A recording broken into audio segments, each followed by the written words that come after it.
Ustedes, quien les habla es el contraalmirante Antonio Vildoso, director de Intereses Marítimos, y a nombre del comandante general de la Marina, estamos realmente complacidos de tener este ciclo de conferencias que sabemos será de beneficio para todos nosotros.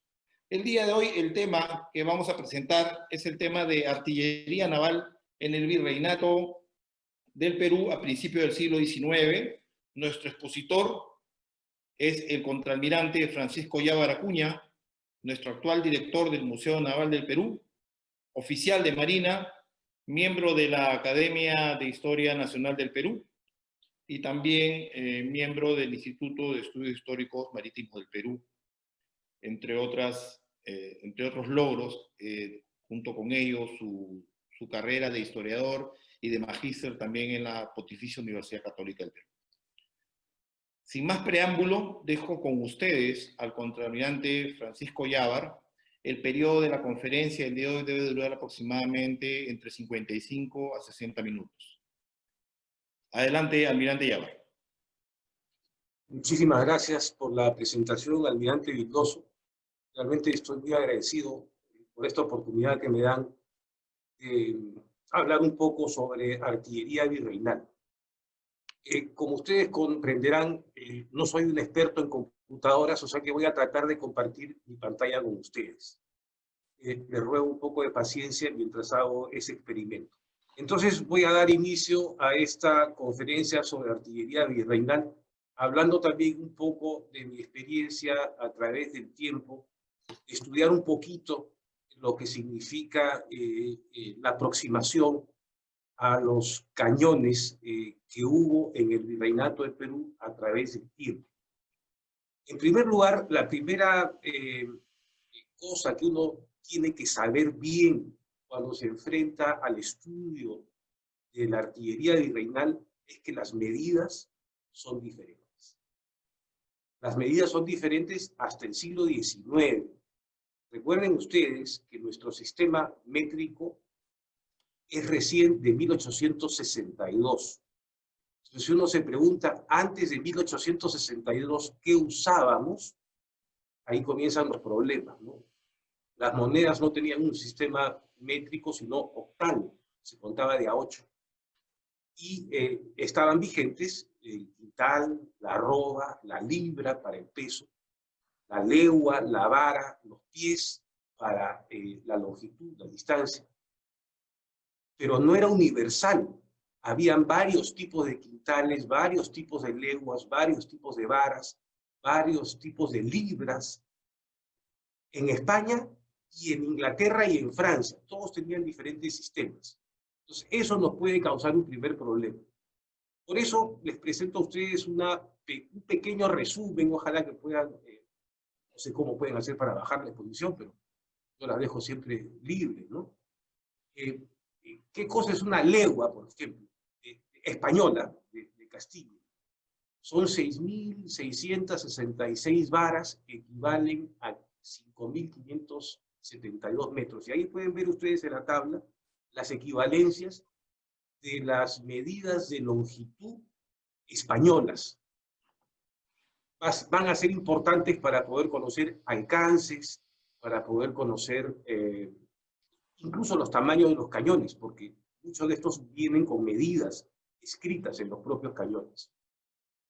Esa legua común no es igual a la legua geográfica de marina. Los españoles usaban otra legua para lo que es marina. Incluso las medidas de peso también son diferentes, como les he mencionado, ¿no? En la medida española, el máximo en peso es el quintal. El quintal equivale a 100 libras o 46 kilos. Al costado derecho de esta tabla, vean ustedes que dice británica en kilos. Lo que pasa es que en inglés también existe en quintal. Es el quintal, British. Pero más que decir quintal, ellos dicen centerweight o hundredweight, 100, ¿no? 100 pesos, o sea, 100 libras. Y son diferentes, ¿no? 45.36 kilos es el quintal británico comparado con el español, que era 46 kilos. La arroba, los ingleses no decían arroba, hablaban en libras, ¿no? 4 arrobas hacen un quintal, 25 libras hacen una arroba, 16 onzas hacen una libra, 16 adarmes hacen una onza. Y ese 16 es porque es un sistema octal, ¿no? El doble de 8 es 16. Para las monedas, por ejemplo, la unidad era el real, pero la moneda más grande eran 8 reales, y a eso se le decía un peso, un sistema octal. Sabido eso, al costado de la palabra quintal pongo la letra Q, en minúscula, que es un quintal, y QQ, que es la abreviatura de quintales. Y abajo arroba. Lo que pasa es que los españoles ponían en los muñones de los cañones el peso en quintales y en arrobas. Por eso hay que saber bien de qué se trata. O sea, uno puede saber el peso en quintales y en arrobas del cañón y llevarlo por esta tabla a los kilos que corresponde en la actualidad. El que no conoce artillería virreinal, porque aquí tengo dentro de nuestros amigos que están viendo la exposición, ¿qué hablamos de un cañón, ¿no? Esto es un cañón, es un arma de fuego que es hueca y se cargaban por la boca en esta época. Son armas de avancarga. Se cargan por la boca, la pólvora entra en un saco. Se hacía un saquito de pólvora con un peso determinado. Cada proyectil se dispara con un peso determinado de polvo, que se empuja hacia donde dice recámara. La recámara está unida o tiene un tubito que le dicen oído. Ven ustedes una línea blanca diagonal, ese es el oído. Hay una especie de punzón que entraba por ahí, que la ponía el artillero, lo clava, le hace hueco al saquete, al saquito de pólvora, se rellena de pólvora el oído y por ahí se dispara. El ánima, que es el resto del tubo, todo eso es el ánima, era lisa. ¿Qué significa eso? Que nuestras actuales armas son rayadas, tienen rayas que permiten que un proyectil cilíndrico ojival con estrías puede encastrarse en la ánima estriada y salir girando sobre su propio eje. Le da más precisión, alcance y poder de penetración. Estos no, estos disparaban solamente proyectiles sólidos, redondos. Muy bien, visto lo que es, entonces así a grosso modo un proyectil en un cañón, veamos qué había en el Perú desde la llegada de los españoles. Y esto que está acá, que están viendo ustedes acá, dice piezas de artillería de preordenanza del siglo XVII. Básicamente se pueden clasificar según su uso. ¿Qué significa según su uso? Si yo quiero disparar un proyectil de largo alcance, más o menos unos 6.000 pasos máximo, utilizo una culebrina. La culebrina es un cañón, ellos no le decían cañón, ellos le decían culebrina. La culebrina es una pieza de artillería larga, pero el diámetro del ánima es chica. Y es larga porque aprovecha el máximo de la fuerza de la explosión y de los gases que van saliendo para impulsar el proyectil a una larga distancia. Y tenían varios nombres de culebrinas. A la derecha pueden ustedes ver los nombres de las culebrinas que tenían, ¿no? Extraordinaria, entera, cuarto de culebrina, media, doble, bastarda, etc. Esto es una parte de la clasificación, no crean que es todo. Y dice 36 calibres. El calibre es el diámetro del proyectil. El calibre, para medir la longitud, es cuántas veces entra el diámetro del proyectil en el largo del cañón. El segundo tipo de armas de fuego artilleras es el cañón. El cañón es más grueso que una culebrina, de menor alcance, pero dispara proyectiles más grandes, ¿correcto? Y había cañón, medio cañón, cuarto de cañón, octavo de cañón, de acuerdo a la clasificación del peso del proyectil que dispara. Y en el siglo XVII habían cañones más grandes que esos que te estoy mostrando, pero los más comunes que se estaban embarcados, etcétera, son de 24 libras hacia arriba, cañón. Medio cañón de 20 a 25, incluso de 18. Cuarto de cañón de 10 a 12, octavo de cañón de 4 a 6 libras, sobre todo usados en tierra. ¿Cómo que usados en tierra? Imagínense ustedes que tienen que mover un cañón de 3 toneladas de Lima al Cusco sin camino de asfalto como ahora. Imposible.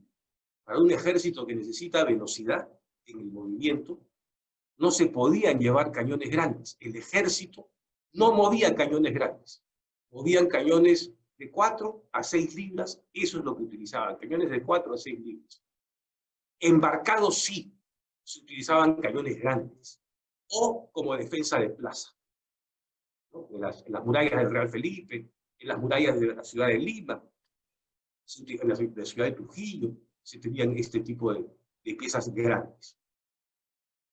El tercer tipo, ellos lo diferenciaban mucho. Yo lo he puesto ahí como morteros. Los morteros disparaban bombas. Lo voy a explicar después, pero el mortero es para bombardear, para tirar bomba que estalla. En el siglo XVI y en el siglo XVII, ellos hablaban del artillero que disparaba culebrinas y cañones y del bombardero que disparaba piezas que explotaban con los morteros. Eran dos ramas que habían en la artillería. Y finalmente los pedreros, que son de defensa cercana, básicamente, por ejemplo, lo que trajo Pizarro eran pedreros, los cañones que están abajo, que eran de retrocarga, de fierro y de retrocarga.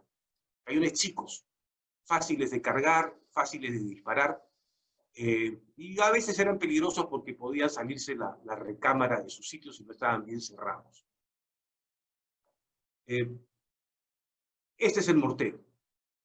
Hay diferentes tipos de mortero. Acá hay una foto un poco que puede ser compleja. No sé si ven el mouse mío, pero estoy yéndome hacia la izquierda de la fotografía, parte superior, dice morterete.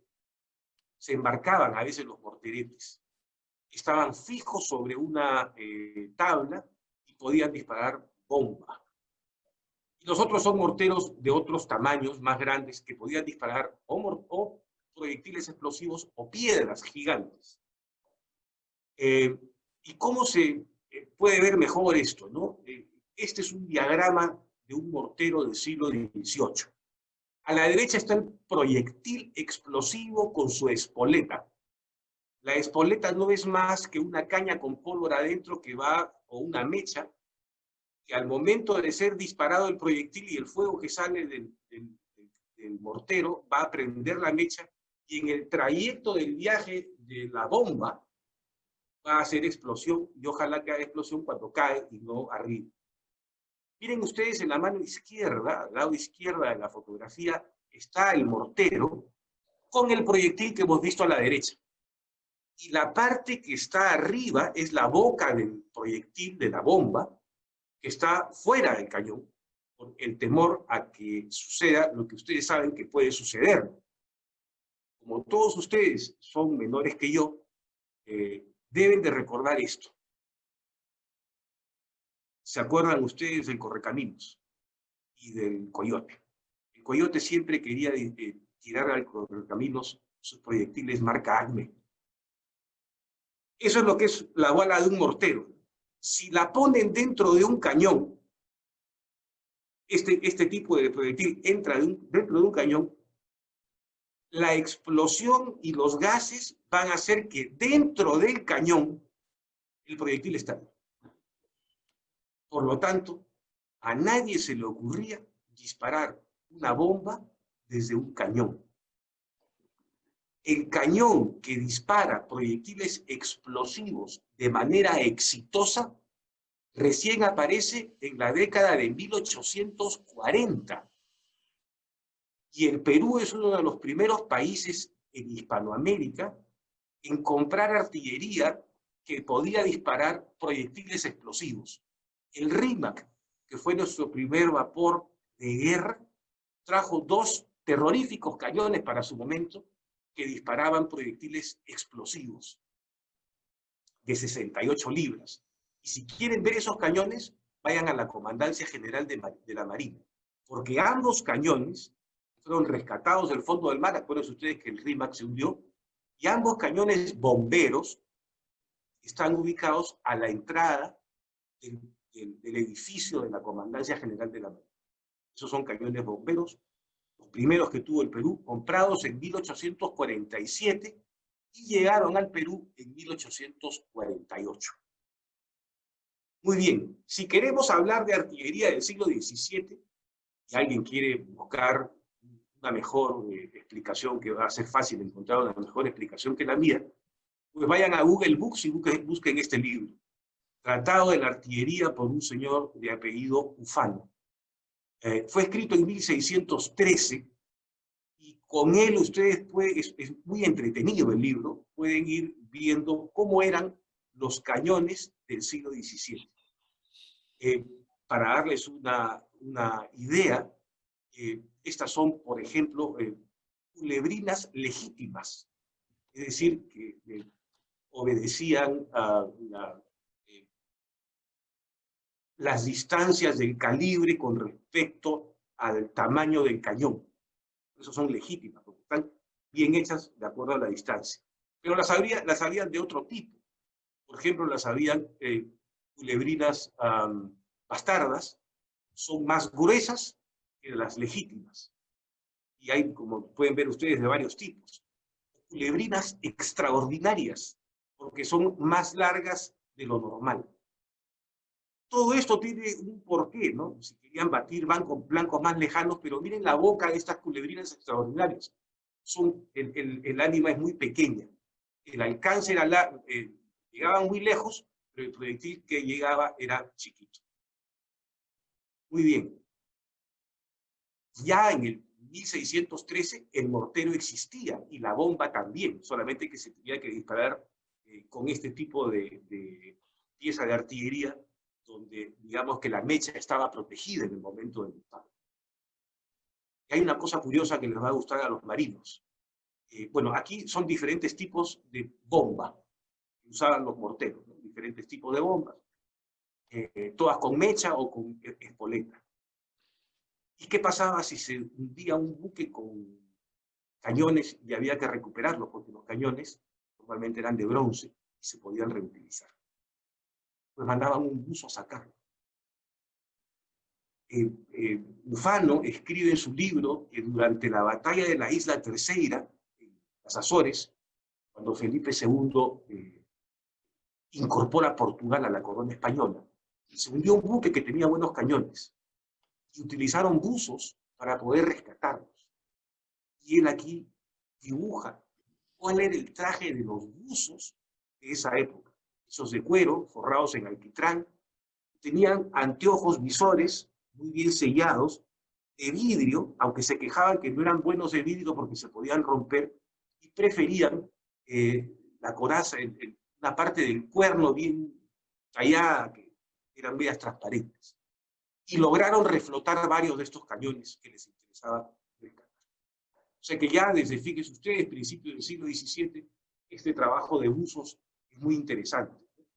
Nosotros tenemos registrado el trabajo de los buzos, aquellos que tienen partición al museo. Desde 1855 sabemos qué tipo de equipo de buceo usaban en la Marina de Guerra de Perú. 1855. Importante. En el Perú. En el Perú hacemos cañones desde 1542. El primer artillero que tuvo el Perú fue uno de los conquistadores, don Pedro de Candia.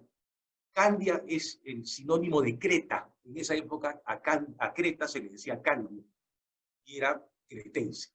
Pedro de Candia, venía de Creta, era el jefe de la artillería de Pizarro, tenía la potestad por decreto de Carlos V de ser el artillero del Perú.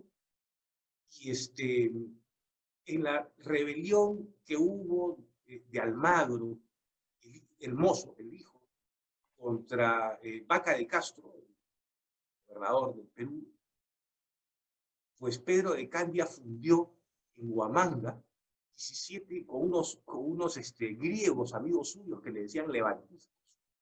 Fundió 17 piezas de artillería para atacar a Vaca de Castro.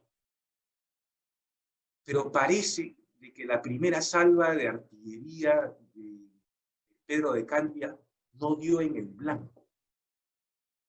Y Almagro lo acusó de traición porque al parecer habían conversado con él para que falle la artillería. O sea, agarró su caballo Almagro y fue al trote a donde estaban las piezas de artillería y lo lanzó a su amigo Pedro de Candia. Y Pedro de Candia entonces murió en manos de Almagro al haber fallado los tiros de artillería. Almagro también murió porque lo ejecutaron. Bueno, entonces desde 1542 estamos haciendo cañones en el Perú. Voy a adelantar. Los cañones de mayor tamaño se comienzan a hacer a partir de finales del siglo XVI. Después de que Drake viene al Perú, nos damos cuenta de que necesitamos defender nuestros puertos. El virrey Toledo solicita al rey de España, Felipe II, el envío al Perú de un maestro fundidor artillero. Manda a uno de los mejores, a don Bernardino de Tejeda, que se queda a vivir en el Perú, muere acá en 1628. Y ya para 1583 había fundido piezas hasta de 80 quintales, ¿no? 80 por 45, y ese es el peso que tiene esta culebrina, porque era una culebrina de 80 quintales. En realidad, encontrar piezas peruanas de artillería del siglo XVII, XVIII es muy raro. Incluso hubo por ahí autor español que dijo que en el Perú no habían fundido cañones nunca, pero sí. Cuando se encontró la fragata Mercedes, tuve la oportunidad de ver las monedas que habían sacado en ese tesoro, y habían en el fondo del mar 2 cañones que los americanos le tomaron foto, pero no quisieron sacar. No quisieron sacar porque el manifiesto de carga de la fragata Mercedes decía que estaban llevando 2 cañones viejos del Perú para ser fundidos en España y hacer nuevas piezas de artillería. Los americanos decían que ese no era la fragata Mercedes, no sabían que sí era, y si sacaban los cañones, el manifiesto de carga estaba completo, aparte de las monedas, los cañones. Los cañones fueron sacados en agosto del año 2018, del 2018. Y estos son 2 piezas de artillería. Están aquí en el buque cuando recién lo sacan los españoles. Estaban casi a 1000 metros de profundidad. Esto se saca con robots. Y miren ustedes el tamaño de las piezas. El tamaño de estas piezas hechas en Lima. Miren lo que podíamos, la tecnología que pudimos armar. Bernardino de Tejeda logra hacer un extraordinario trabajo de fundición para poder tener estas piezas, ¿no? El Santa Bárbara tiene fecha, 1586, mide 4,3 metros y pesa 2 toneladas, casi 3 toneladas, 2,8. Y el otro es el Santa Rufina, también hecho por el mismo Bernardino de Tejeda, en 1601, es un poco más chico, mide 3,80 metros, pesa 2 toneladas.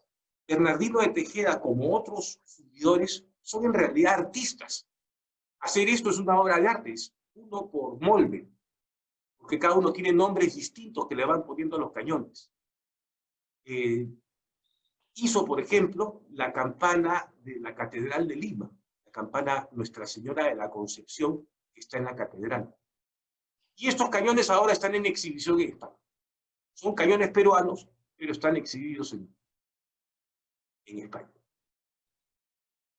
En el Museo de Artillería de Toledo, en el último piso del sótano, la pieza más grande, más larga de artillería que tiene este museo, que es el Museo de Artillería Español, es una culebrina extraordinaria que se llama Nuestra Señora de Guadalupe, fechada en 1666, pesa 5.8 toneladas y disparaba proyectiles de 24 libras.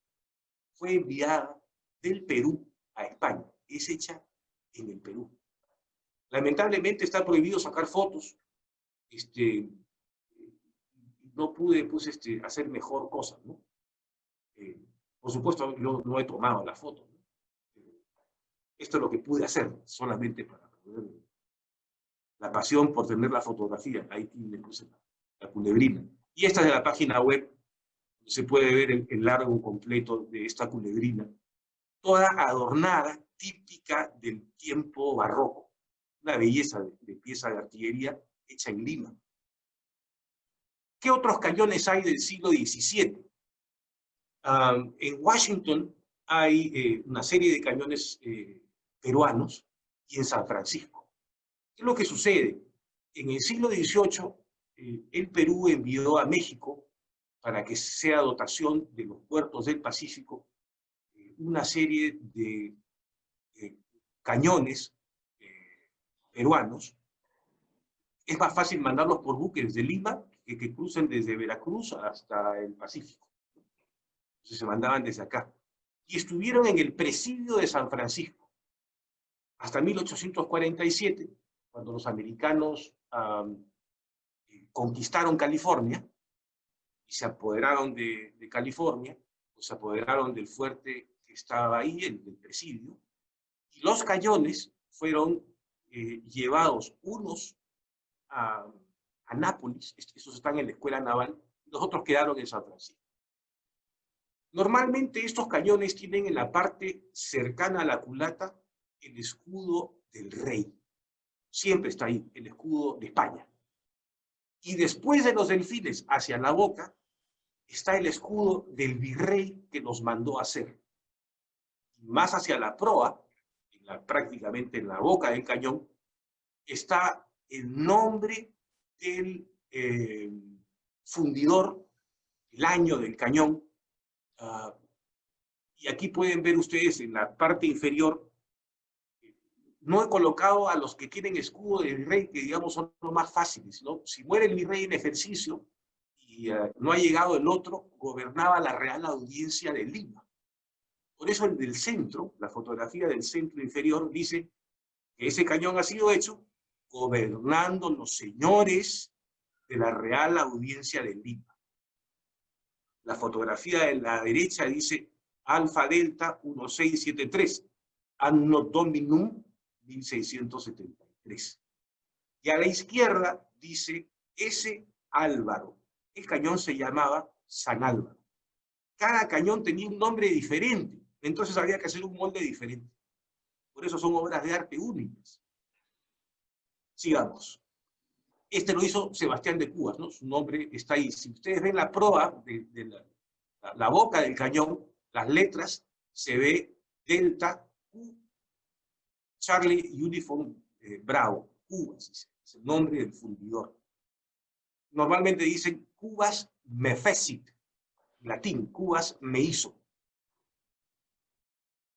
Aquí tenemos otro cañón, el Jesús, hecho en 1675, y en la parte de la proa, en la parte de la boca, ¿no?, del cañón, dice, miren ustedes la tercera fotografía de la segunda fila, Andrés, y la cuarta dice Meléndez. Andrés Meléndez era un sacerdote franciscano activo en la década de 1640, 50, 60, 70, fue longevo, que se dedicaba a fundir piezas de artillería, campanas de iglesia, sabe Dios qué otras cosas hacía Andrés Meléndez. Esta es una extraordinaria pieza, entonces fundida en Lima por Andrés Meléndez, quien también fundió las campanas de la iglesia de San Francisco el Grande, la del centro de Lima, esa barroca maravillosa. Esas campanas las fundió Andrés Meléndez, tienen su nombre. Hay también cosas suyas en colección particular. Miren ustedes esta campana, en la fotografía izquierda, parte superior, dice, no se ve la palabra año, de 1647, el 7 está volteado, y en la parte derecha, en la fotografía de la derecha, dice Andrés Meléndez, en la parte superior. Esta es una campana, entonces, hecha por el mismo fundidor de cañones, ¿no? Eran, como les dije, artistas. Esto es un cañón de 1684, hecho también por Sebastián Cubas, en el Perú. Este está en San Francisco. Esta es una fotografía del presidio de San Francisco, donde están estas piezas de artillería. 1684, y ahí clarísimo el nombre del fundidor, Cubas.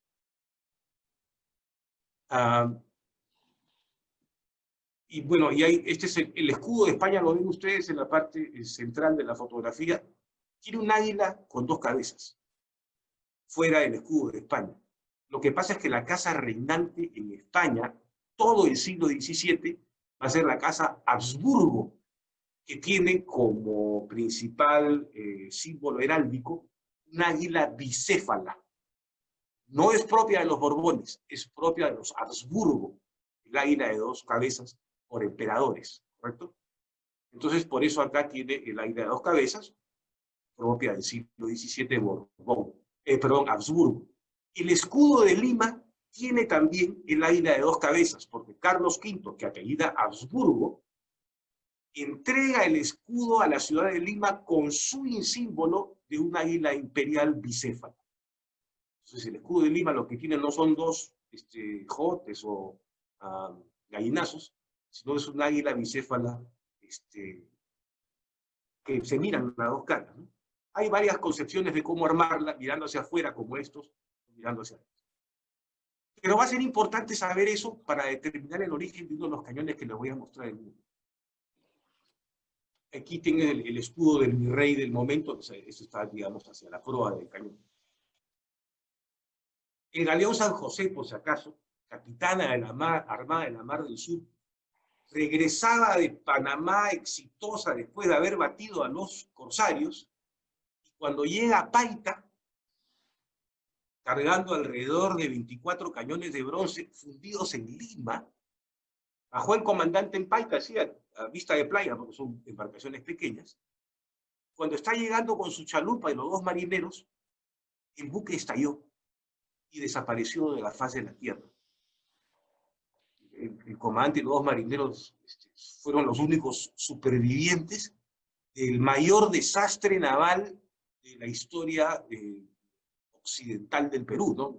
No sabemos qué pasó en la época prehispánica, pero aquí se murieron 400 hombres en un segundo, y se hundieron los 24 cañones de bronce. Están en Paita, están. He ido 3 veces a buscarlos y no los he encontrado. Pero sí están, porque conocemos un par de fotografías de estos cañones, de uno de estos cañones, que fue sacado en la década de los 80. Ahí está. Cañón del siglo XVII peruano. ¿Dónde está este cañón? Es un misterio sin resolver. No sabemos quién lo tiene. Y lo más probable es que haya terminado vendido al peso y fundido en alguna fundición para hacer campanitas. Y una de nuestras piezas desapareció para siempre. Aunque no podemos leer las letras, en la parte derecha se ve algo todavía de las letras, ¿no? El nombre del cañón, pero definitivamente es la típica forma de los cañones que hacía Meléndez o Cubas en el siglo XVII, y corresponde al tiempo del hundimiento de este. Ya no hay 24, deben de haber 23. Ojalá que algún día podamos buscarlo con nuestros oceanográficos. No se tiene registro de piezas de artillería del siglo XVII que estén actualmente en el Perú. Hay en el mundo, ¿no? Lo hemos visto en España y hemos visto en Estados Unidos, pero no tenemos en el Perú ninguno, lamentablemente. Vayamos al siglo XVIII. Si queremos estudiar la artillería del siglo XVIII, yo les recomendaría, aparte de los maravillosos libros que hay en Google Books de la época, ver dos resúmenes muy buenos. El primero es mejor, el de artillería naval española en el siglo XVIII, de un investigador, un historiador, Enrique García Torrealba, que también tiene un libro sobre fragatas espectacular, fragatas del siglo XVIII.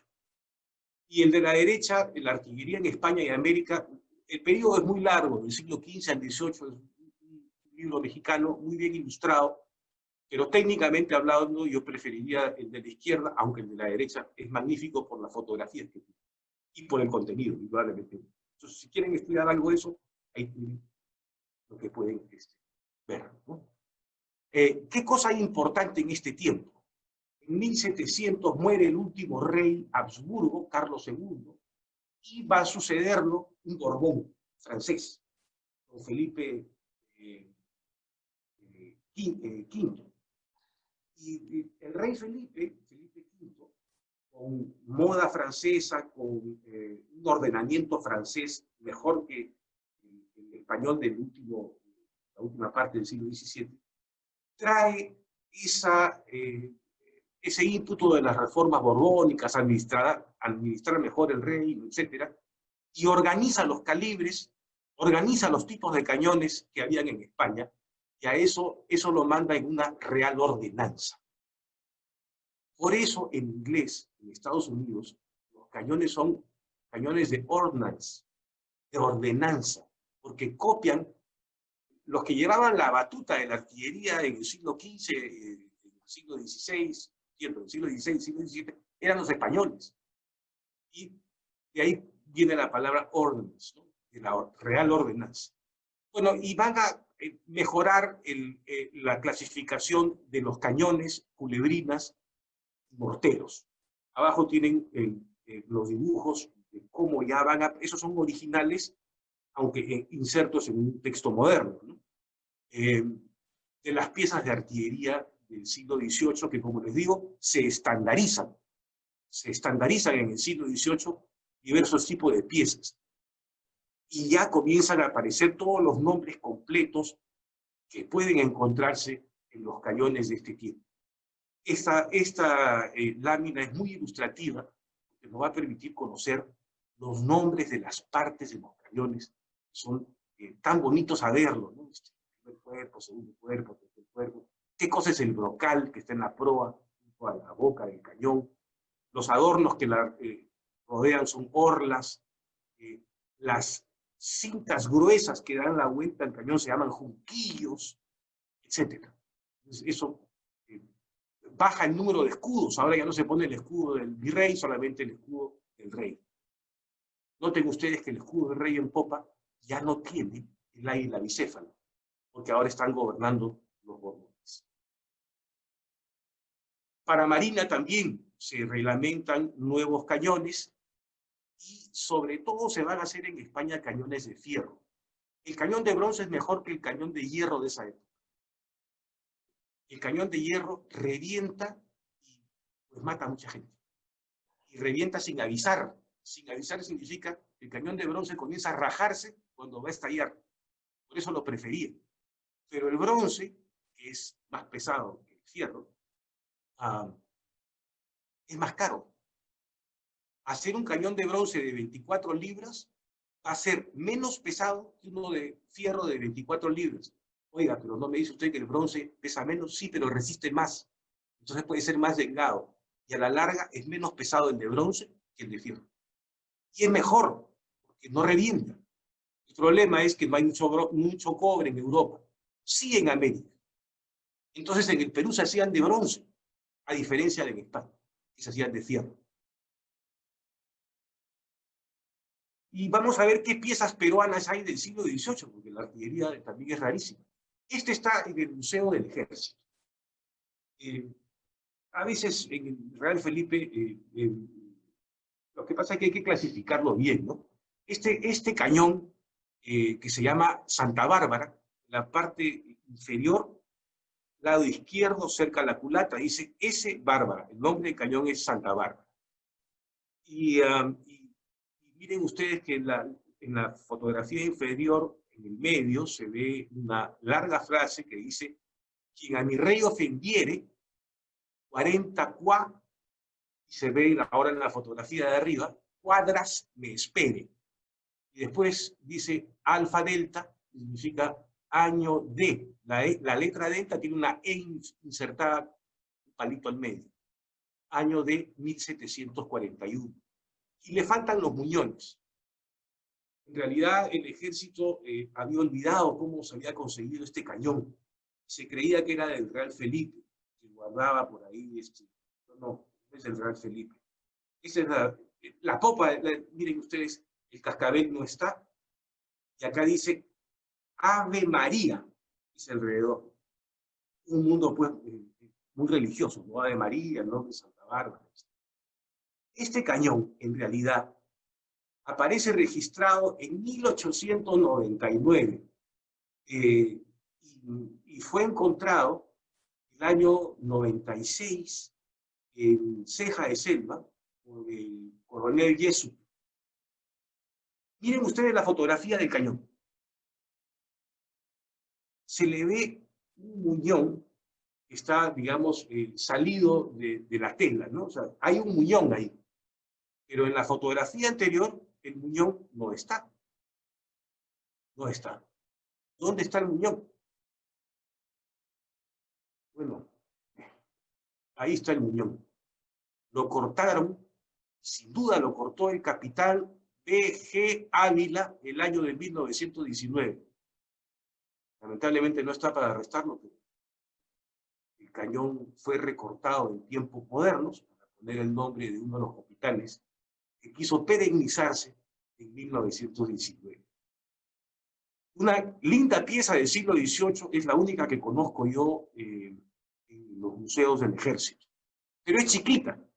Este es un cañón que se usaba en Hacienda, que se usaba para defender territorios de avanzada, como es la Ceja de Selva, donde había posibilidad de sufrir ataques de los naturales que atacaban pues a ese asesinos. Vamos a ir nosotros hasta la segunda mitad del siglo XVIII. El virrey Amat, cuyo cuadro está a la derecha, creó o construyó una real fundición de cañones de bronce en Bellavista. Los otros cañones eran hechos en fundiciones particulares. A raíz del terremoto de 1746, por ejemplo, después del terremoto se recuperan varias piezas, de las cuales 118 eran piezas de bronce que se volvieron a utilizar en la nueva construcción que fue el Real Felipe. Entonces, este virrey va a ser la fundición, la real fundición de artillería de Bellavista. Esta es una fotografía, lamentablemente no tengo pasaje para España y poderme meter al archivo donde está. Plano y perfil con vistas del horno de refinar, o sea, está el plano del horno de refinar la artillería de Bellavista, impresionante. Próximo al Callao, ¿no? Esos dos son los fuelles. No sé si los ven, los fuelles, que son accionados mecánicamente para darle más aire, que el carbón agarre más fuego, se alcancen mejores temperaturas. No puedo leer lo que dice, lamentablemente. Yo sé que Intereses Marítimos me va a invitar a ir a España a poder ver estas cosas y poder hacer una buena publicación sobre artillería. Pero esto estaba en Bellavista. Y yo tengo la teoría de que una hipótesis de trabajo, de que la factoría naval de Bellavista, que se estableció en 1747, para el 48 lleguen las cosas, se construye sobre los antiguos terrenos de la fundición de cañones de Bellavista. Ya estaba la fundición, ya estaban los terrenos, ya estaba probablemente la fábrica. Habían pasado, ¿qué? 50 años, 40 años después de que se... puede ser de que la factoría naval de Bellavista sea heredera de esta fábrica de cañones del siglo XVIII. En fin, el virrey Amat y Junyent, miembro de la Orden de Malta, y Teresa Cruz de la Orden de Malta, general del ejército español, virrey del Perú, uno muy bueno, ¿no? Se le recuerda por lo de la Perricholi, etcétera, pero fue muy bueno en cuanto a su parte administrativa. Las pinturas hay que leerlas correctamente. Algo quiere decir cada cosa que él tiene. Por ejemplo, el fondo de la ciudad que está lo ven atrás, la ciudad amurallada, no está por gusto. ¿Qué es lo que hay atrás de su mano?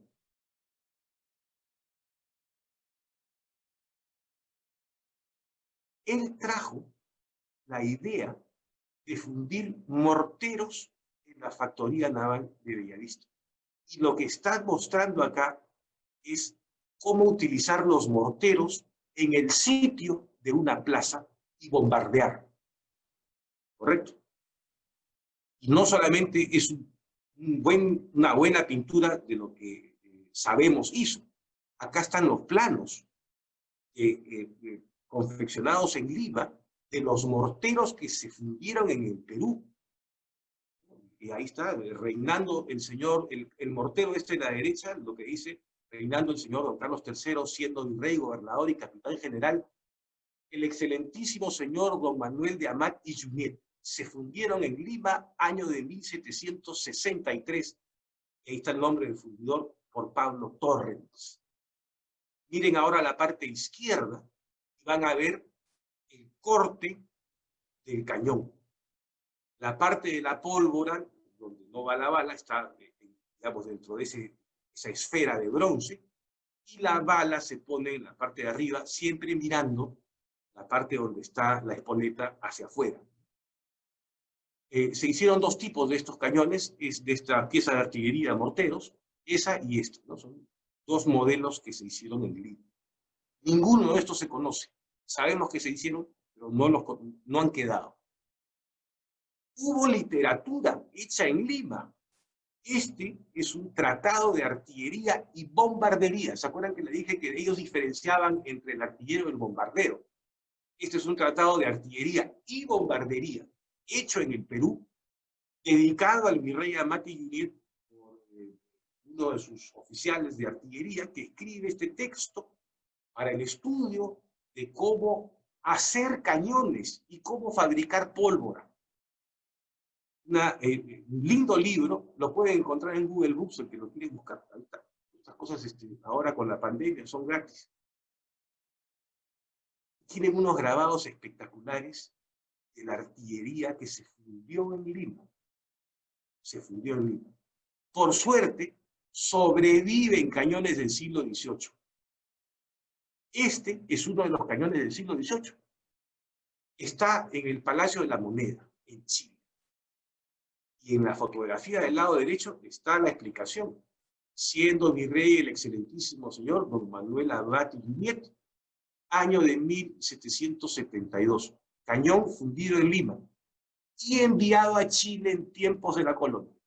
Está registrado el envío de algunas piezas de artillería a Chile. Esta es una de ellas.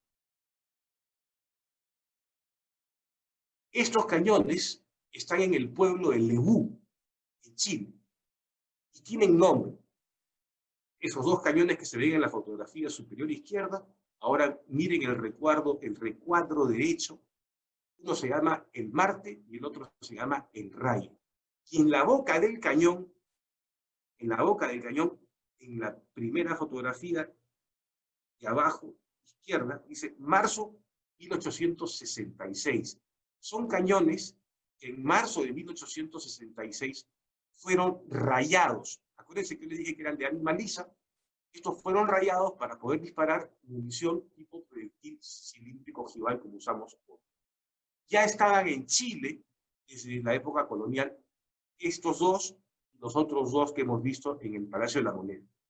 Si nosotros vamos a la Escuela Militar de Chile, Escuela Militar Bernardo Higgins, vamos a encontrar otros cañones, como por ejemplo el colérico. El colérico, miren ustedes las fotografías de este cañón, parte inferior izquierda. Dice, siendo virrey el excelentísimo don Manuel Guirior, que es el sucesor de Amat y Junet, en 1780, fundidos en la fundición de Bellavista. Y este se llama el colérico. Y ahí está su nombre, ¿no? Claro, el colérico. Muy bien. El otro es el destruidor, que es un cañón de 1772 hecho por Amat y Juliet. Y en la escuela naval hay otros dos, el trepidoso y el triunfante. Si ustedes entran a la página web de la Armada de Chile, voy a leer esta frase, este párrafo. Cañones trepidoso y triunfante, ubicados en el patio de relevos de la Escuela Naval, en Valparaíso. Fueron construidos en Lima. No es una construcción, fueron fundidos en Lima. Perú, entre 1776 y 1778. No es entre, es en 1776 uno y en 1778 el otro. Por el maestro fundidor, ¿no? Juan Espinosa. Y su destino era reforzar el poder de fuego de las fortificaciones de Valparaíso. Y lo pongo en amarillo. Formaban parte de un grupo de piezas de artillería construidas para el Reino de Chile, que en un principio se pensó que eran solo 4, las 2 de la Moneda y las 2 de Lebu. Pero aparecen estos dos, ¿y qué es lo que dicen en la Escuela Naval de Chile? La evidencia ha demostrado que son al menos 6 piezas similares. Son 8 piezas similares, 2 en la Escuela Naval, 2 en la Escuela Militar, 2 en el Palacio de la Moneda y 2 en el pueblo de Lebu, hacen 8, esas son las matemáticas. Y dice, la evidencia ha demostrado que son al menos 6 piezas similares que formaban parte de estas que fueron enviadas al Perú, de Perú a Chile en tiempo colonial. La evidencia lo ha demostrado. Efectivamente, la evidencia ha demostrado que los cañones no fueron llevados en tiempo colonial. Este es un libro escrito en 1860. Como ustedes recordarán, la independencia fue en 1824. Fueron a Ayacucho. Entonces, en 1860, la República, párrafo a la derecha, trepidoso, está en el Museo de Artillería del Ejército, en el cuartel de Santa Catalina. ¿Correcto? Cuartel de Santa Catalina, Museo del Ejército. Y en este texto del peruano de 1858, encontré este parrafito que tengo ahí. El cañón colérico, junto con otro que se ha perdido, que se llamaba Boca Blanca, fue enviado de Lima al sitio de la ciudad de Arequipa, para bombardear Castilla, bombardea Vivamba, utiliza estos dos cañones, el Boca Blanca y el colérico, a cargo de un contramaestre, está en el recuadro rojo, porque es un marino el que lo dispara, el contramaestre don Carlos Matiche, porque son cañones muy grandes que normalmente los manejan marina. Y para abundar en que el cañón es republicano, ya está acá, está escrito, ¿no? El colérico es peruano. Este es el oficio. En 1858, después de la victoria de Castilla, se pide que la Marina lo entregue al cuartel de Santa Catalina, porque ahí está el Museo de Artillería, es una pieza la que más ha disparado en el sitio de Arequipa, y el cañón fue entregado al Museo de Artillería. Entonces no es que se enviaron, que la evidencia ha demostrado que se enviaron estos otros cañones a Chile. La evidencia ha demostrado que estaban en el museo, no eran piezas de guerra de Santa Catalina, y durante la guerra con Chile estos cañones desaparecieron. Y ahora están uno en la escuela militar y el otro en la naval de Chile. Pues bien, en el siglo XVIII, a finales, hay un nuevo cambio en las ordenanzas españolas. Este es un cambio en cuanto a las formas de los cañones. Salen los delfines y aparecen unas asas, y se eliminan casi todas las orlas y dibujos, exceptuando el nombre del rey en popa y el nombre del cañón en proa. El resto desaparece. Casi las mismas piezas. Aquí están los tamaños de los proyectiles: 24 libras, 16, 2, etc.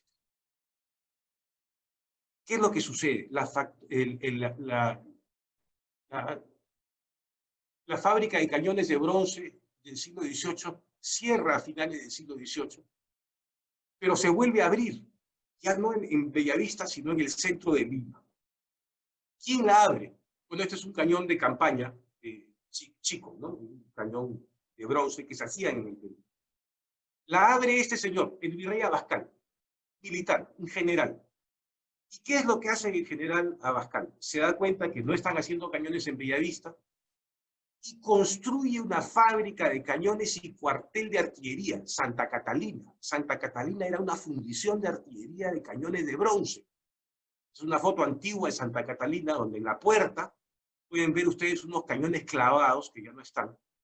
Esto se llama guardacantones. Servía para que las carretas se encaucen hacia el camino. Las esquinas tenían normalmente o pilotes de piedra o cañones antiguos, guardacantones. Entonces aquí se hacían los cañones. Y funcionó entre 1808 y 1816. E hicieron más de 130 piezas de bronce para uso de los buques y defensa del Callao, así como para el ejército. Esos son los cañones que van a estar en la independencia. Los cañones de 4 y 6 libras, son pequeños, 1,5 metros, para poderlos mover en la sierra, en las montañas. Son los cañones entonces de Santa Catalina. ¿Dónde hay de estos cañones? La Marina encontró uno en el año 93. Y salió en el comercio. Lamentablemente no se hizo un buen estudio.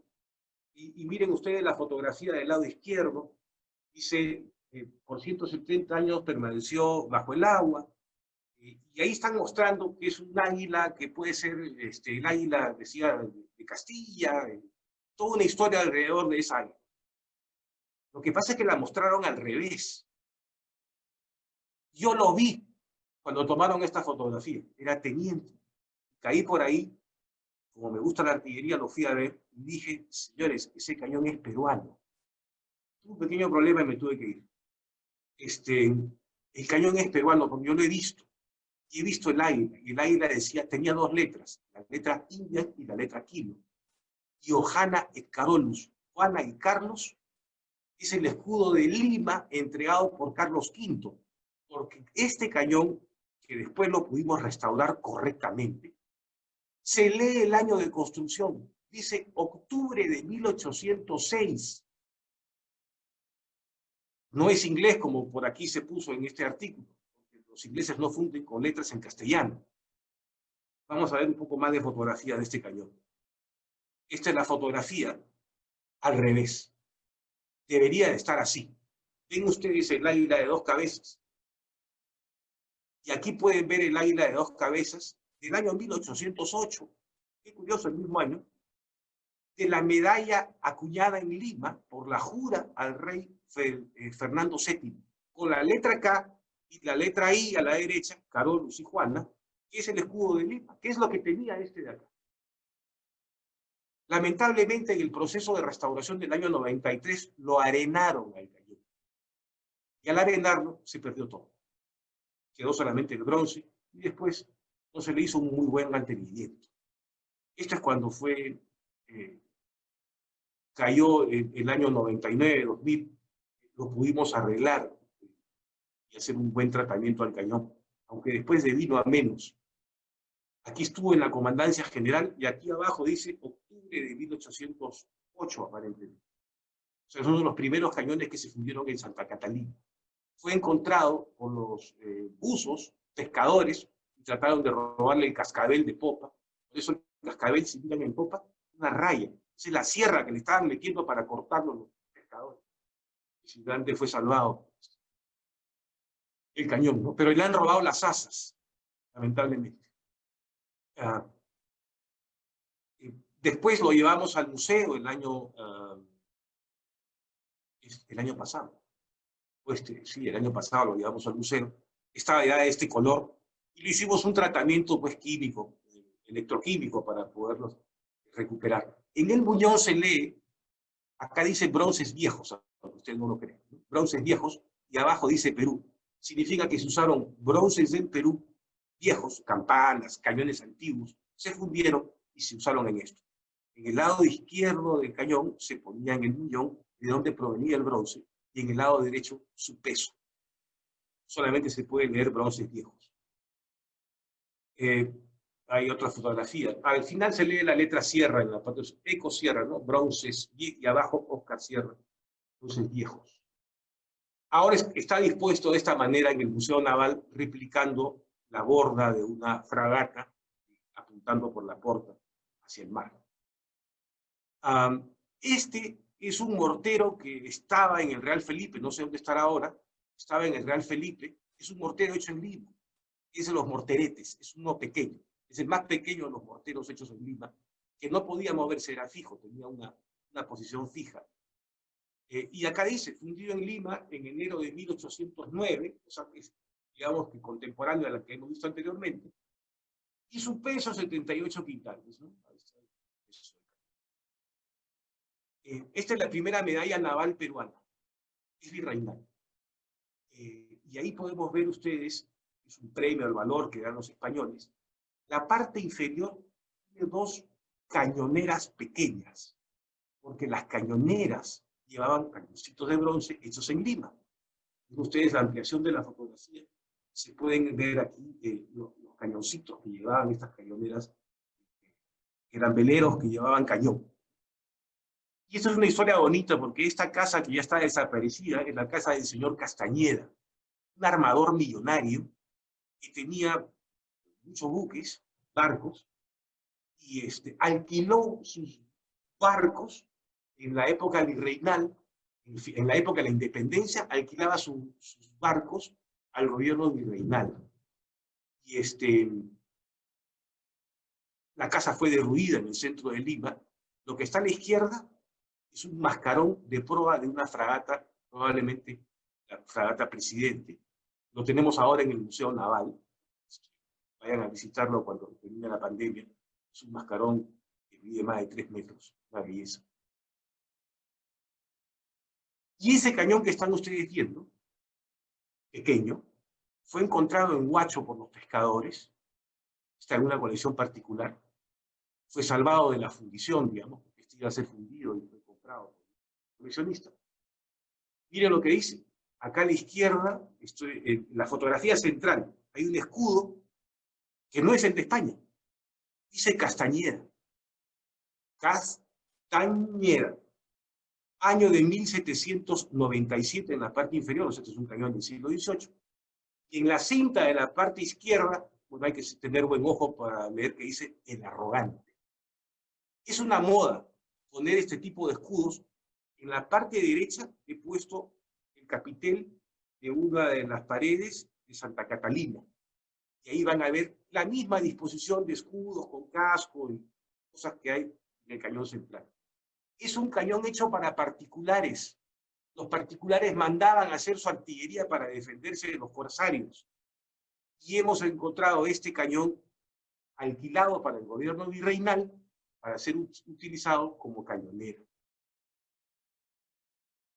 Por suerte se encontraron dos en el mismo sitio. Esta es la segunda pieza de artillería de bronce del siglo XVIII, utilizada probablemente por la Armada Virreinal, que tenía muchas cañoneras, y hundida en Huacho. Con un tratamiento en el Museo Naval que tenemos cómo hacer un tratamiento de electrólisis, es como lo hemos dejado anteriormente. Y los escudos, pese a que este está más gastado, es similar al de la derecha. Esta es la lista de todos los cañones de bronce que se conocen del Perú. Pero almirante, si se hicieron más de 300 cañones en el Perú, tal vez más. En 1835, el Real Felipe estaba artillado completamente con cañones de bronce. Y el general Salaverry, cuando faltaban fondos para hacer su revolución, vendió toda la artillería de bronce del Perú. Lo único que hemos encontrado es lo que está hundido. El resto fue llevado por un comerciante europeo y se llevaron los cañones del Perú, porque decían que eran cañones viejos. Y nos quedamos sin artillería de bronce, excepto esos 4 que eran de museo, ¿no? Y dicho de paso, los usamos también hasta 1866, esos cañones en el cañón. De hecho, la poca cantidad de cañones muestra el valor que pueden tener. Son unas piezas rarísimas, son obras de arte. Por ahí hay un libro de 1842, de un coronel Juan Bustamante, no recuerdo si es 42 o 47. Él recorrió el mundo, hizo una circunnavegación en 1840, estuvo en España, y dice que reconoció los cañones de bronce que habían sido comprados por los carlistas para la Guerra Civil Española, de los carlistas, ¿no? De la década de 1830. Coincide con el tiempo en que habían salido nuestros cañones. Y en España los deben de haber fundido. Cañones ahora de la independencia. Este, por ejemplo, es el cañón Monasterio, no está en el Perú. Ya hemos visto todas las piezas peruanas. No hay más piezas peruanas de bronce. Están perdidas. Estos son cañones argentinos. Esos fueron fundidos en 1814 por un señor de apellido Monasterio, un español fundidor de cañones que hizo artillería de bronce para la defensa de Buenos Aires. Los argentinos tuvieron suerte de poder ocupar Montevideo, quitarle la plaza de Montevideo, así como el Callao era importantísimo en el Pacífico, no era Buenos Aires, era Montevideo el principal puerto del Pacífico, del Atlántico español. Y cuando cae Montevideo se llevan centenares de cañones. Y también tienen cañones de la fracasada invasión británica a Buenos Aires, que fue dos invasiones británicas, y las dos fueron derrotadas y se quedaron con sus cañones. Entonces hay mucho cañón inglés, pero como son muy grandes, solo los pequeños, por eso tienen que fundir cañones en Argentina. Ese es el mortero Monasterio, por el nombre del fundidor, ¿no? Monasterio. El cañón Manco Cápac, cañón de montaña de 6 libras, hecho en 1816 en Buenos Aires por José María Rojas. El cañón Atahualpa, también del mismo fundidor. El mortero Mevió, está en el Museo Nacional en Buenos Aires. Es un mortero español que ha sobrevivido en Buenos Aires. Aquí, lamentablemente, todas las piezas fueron vendidas. Esto está en el Museo de Córdoba, una serie de piezas de artillería. Yo algún día quisiera ver este que está de bronce grande, dónde está hecho. Me parece que es de Barcelona, no me parece limeño, de toda la factura y las formas de un cañón de Barcelona, pero tendría que verlo para certificarlo. Y ahí termina mi exposición, no sé cuánto tiempo he hablado. Le agradecemos su ponencia el día de hoy referente a la artillería virreinal, realmente que ha abarcado desde el siglo XVI hasta el siglo XVIII, la variedad y con el detalle que usted lo ha hecho, hace, y me adelanto en decir que más de uno le gustaría saber un poco más de qué es lo que estuvo hecho y qué es lo que viene y lo que vino. Señor, agradecerle a nombre de todos los que hemos estado presentes en su exposición.